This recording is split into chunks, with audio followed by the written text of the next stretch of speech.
आभाळाकडे डोळे, कोरड्या मातीत पेरणी, पितापूरच्या शेतकऱ्यांची हतबल करणारी झुंज. सोलापूर जिल्ह्यातील अक्कलकोट तालुक्यातील पितापूर येथे पावसाने पाठ फिरवल्याने शेतकरी मोठ्या संकटात सापडला आहे. पेरणीयोग्य पाऊस अद्याप झाला नसतानाही खरीप हंगाम हातातून जाऊ नये या शेवटच्या आशेवर शेतकरी कोरड्याच जमिनीत बियाणे टाकताना दिसत आहे. पेरणीला आणखीन उशीर झाला तर संपूर्ण खरीप हंगाम धोक्यात येण्याची भीती शेतकऱ्यांना सतावत आहे. एका बाजूला वाढता खर्च तर दुसऱ्या बाजूला पावसाची अनिश्चितता अशा दुहेरी संकटाचा सामना करत शेतकरी आजही आभाळाकडे आशेने नजर लावून आहे.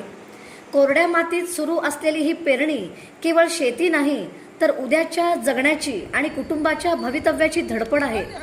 आता सर्वांच्या नजरा पावसाकडे लागल्या असून वेळेत पाऊस पडला तरच या मेहनतीला यश मिळणार आहे.